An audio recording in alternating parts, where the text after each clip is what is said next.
பட்டேலுக்கு தெரியாதா? பாலகங்காதர திலகருக்கு தெரியாதா? கோபாலகிருஷ்ண கோகலேவுக்கு தெரியாதா? கோல்வாக்கருக்கு தெரியாதா? வீர சாவர்கருக்கு தெரியாதா? எல்லாருக்கும் தெரியும். ஆனால் யாருக்கும் அனிகிலேஷன் ஆஃப் காஸ்ட் என்கிற சிந்தனை தோன்றவில்லை. புரட்சியாளர் அம்பேத்கர் ஒருவருக்கு தான் இந்த மண்ணிலே சாதியை ஒழிக்க வேண்டும் என்கிற சிந்தனை.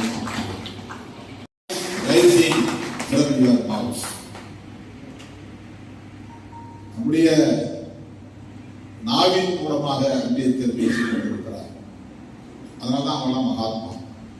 அதாவது ஜீசஸ் இறந்து 2000 வருஷம் ஆச்சுன்னா ஜீசஸ் இங்க பேசிட்டு இருக்காரு. கௌதம புத்தர் இறந்து 2500 வருஷம் ஆச்சு, ஆனால் கௌதம புத்தர் பேசிக் கொண்டிருக்கிறார்.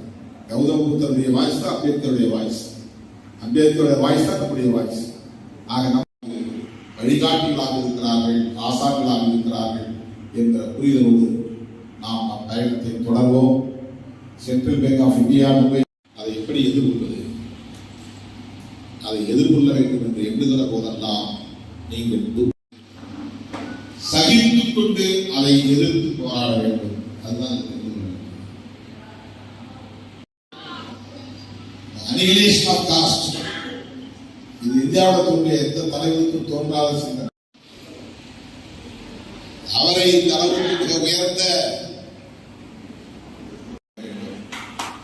புத்தரை நாம் எண்ணி பார்க்கிற போது, அந்த மகானை எண்ணி பார்க்கிற போது, இவற்றையெல்லாம் தாங்கிக் கொள்ளுகிற சகித்துக் கொள்ளுகிற அவருடைய குரல் தான். இன்னைக்கு நான் பேசுகிறேன் என்றால் அது என்னுடைய குரல் இல்லை, அம்பேத்கரின் குரல். It's not mine, it's voice of Ambedkar. ஆதிவெறியர்கள் மதவெறியர்கள் மத்தியிலே வாழ்ந்து கொண்டிருக்கிற நாம் நமக்கு எதிராக அவர்கள் பரப்புகிற அவதூறுகளாக இருந்தாலும், நமக்கு எதிராக அவர்கள் பரப்புகிற வெறுப்பாக இருந்தாலும், அவற்றையெல்லாம் நிதானமாக சகிப்புத்தன்மையோடு எதிர்கொள்ளக்கூடிய பக்குவத்தை நாம் பெற வேண்டும்.